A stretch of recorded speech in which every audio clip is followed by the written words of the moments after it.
Pocas enseñanzas en el Evangelio son tan claras y tan contundentes como la de la indisolubilidad del matrimonio.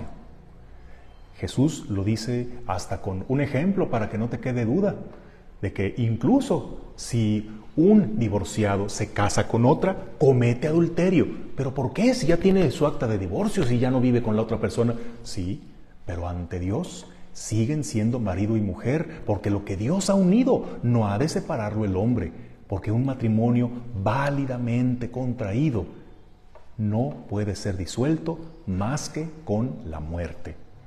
Pero, ¿y por qué? ¿Por qué tan estricto? ¿Por qué no ser más comprensivos? Bueno, es que Jesús bien sabe que cuando hubo un verdadero matrimonio, siempre se pueden solucionar los problemas. El problema es cuando no hay las condiciones para que sea un verdadero matrimonio. Ahí sí hay cosas que no tienen solución. Es por eso que en la iglesia no existe la figura del divorcio. Divorcio es que había matrimonio y después ya no lo hay. En la iglesia lo que existe es el proceso de nulidad matrimonial, que consiste en que una vez que un matrimonio fracasó, se investigan sus antecedentes para ver si se llega a la conclusión de que no hubo las condiciones necesarias para que fuera un verdadero matrimonio, para que fueran desde el principio capaces de hacer este compromiso o para ver si no hay algún vicio de raíz. Es ahí donde se puede declarar nulo un matrimonio, que no es lo mismo que divorciar. Divorciar es que hubo matrimonio y ya no lo hay. La nulidad matrimonial es que se reconoce que ese matrimonio nunca existió, nunca fue realmente válido. Y bueno, ¿qué es lo que se investiga de fondo en este proceso de nulidad matrimonial? Bueno, se ve que no haya defectos en la celebración misma del matrimonio, que no haya impedimentos o que no haya vicios en el consentimiento. Primero, tenemos que ver si se hizo correctamente en su celebración.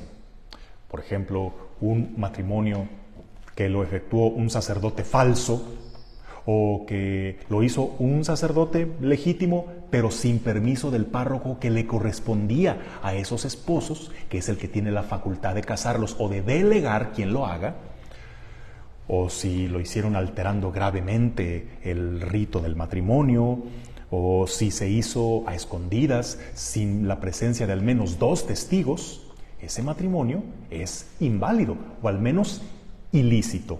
Hay ocasiones donde podría ser válido, pero no lícito porque no se hizo conforme a las leyes. Pero bueno, otra causa más grave es cuando se tienen impedimentos. Hay impedimentos que se pueden dispensar y hay otros que no. ¿Cómo cuáles impedimentos pueden dispensarse? Que los contrayentes sean menores de edad, que él tenga menos de 16 y ella menos de 14, a menos que se solicite una dispensa, no sería válido el matrimonio. Tampoco, por supuesto, un matrimonio entre parientes, entre primos hermanos, entre tío y sobrino, entre parientes políticos. Si es ese grado de parentesco, podría pedirse una dispensa. Cuando no son de la misma denominación cristiana, que es por ejemplo entre un católico y un evangélico, un pentecostal, un protestante, bueno, pues sería válido solo si se tramitara una dispensa.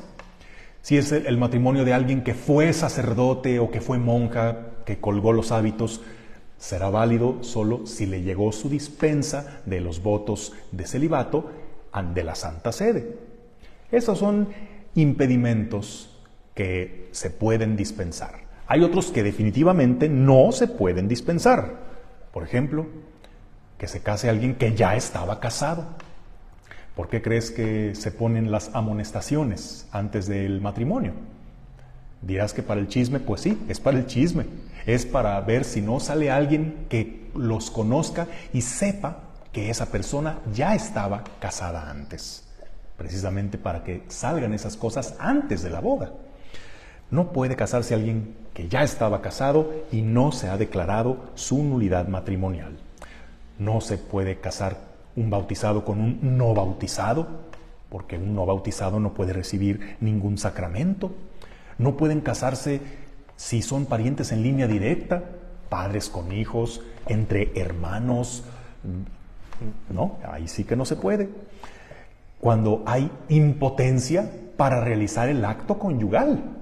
Aquí hablamos de la imposibilidad fisiológica de tener una relación sexual completa, ya que uno de los fines del matrimonio es la procreación.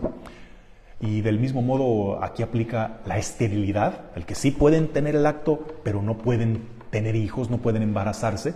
Ahí sí no, ahí sí no aplica la nulidad, porque bueno, sí es uno de los fines del matrimonio la procreación, pero persiste el fin de la unión de los esposos, a menos que ya desde antes la parte estéril supiera de esa infertilidad y no le hiciera saber a la otra parte.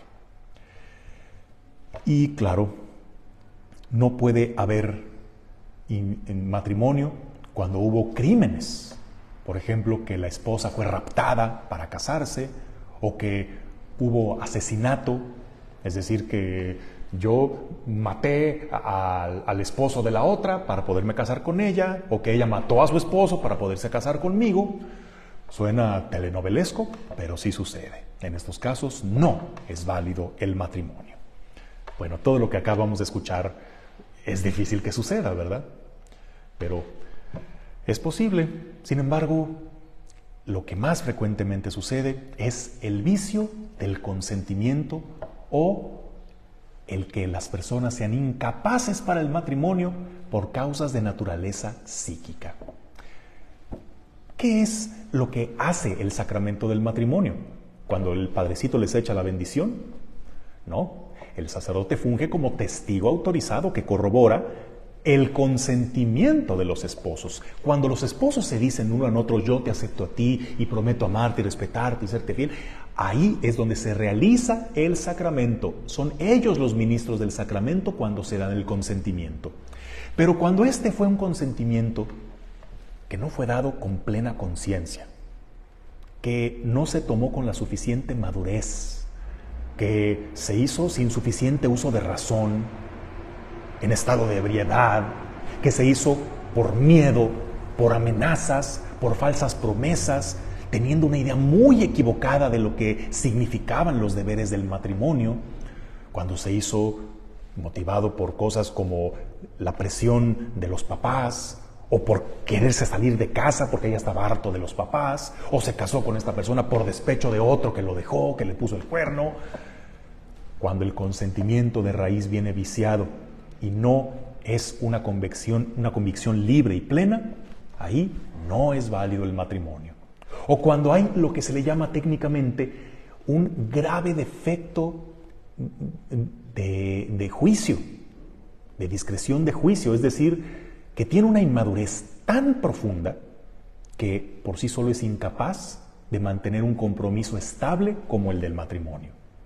Una persona que no puede tener un compromiso permanente, una persona con celos enfermizos, con un narcisismo tan grande que va a ser un infierno la vida de otra persona, alguien que no tiene dominio sobre sus pasiones, sobre sus vicios, alguien que tiene así una enorme inmadurez, sea por sus heridas de la infancia, sea por su situación familiar, por su historia, por un problema psicológico, pues como lo dice el Señor, no todos pueden entender que no todos son para el matrimonio. Unos nacen incapaces para el matrimonio, pero pues no lo entienden o no lo quieren ver y es hasta que se casan que se dan cuenta de que no pudieron.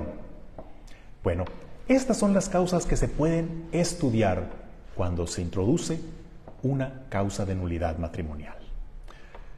Bueno, pensando en que esto podría estarlo viendo alguien en esta situación, alguien que de hecho ya fracasó su matrimonio, que ya está separado, incluso pues ya está empezando a tener vida con otra persona, aunque obviamente no puede casarse por la iglesia y tampoco puede acercarse a la comunión. Bueno, decirles que bueno, aunque sí están en esa situación de no poder recibir la comunión, porque aquí lo enseña Cristo en el Evangelio, esa situación es adulterio. Sin embargo, no significa que estés fuera de la iglesia, que estés excomulgado o que no haya una esperanza para ti, que estés fuera de la misericordia de Dios. Por si no conocías de esto, comienza a ver si puede proceder tu situación en el tribunal eclesiástico de tu diócesis. Empieza este proceso que he de advertirte que no es ni rápido ni fácil, pero va a ser el comienzo de ese proceso de reconstruir tu vida y de volver a la plena comunión con la Iglesia. Ánimo, tú que estás en esa situación, tú divorciado vuelto a casar, no estás solo. Que tengas un bendecido día en el nombre del Padre, y del Hijo, y del Espíritu Santo. Amén.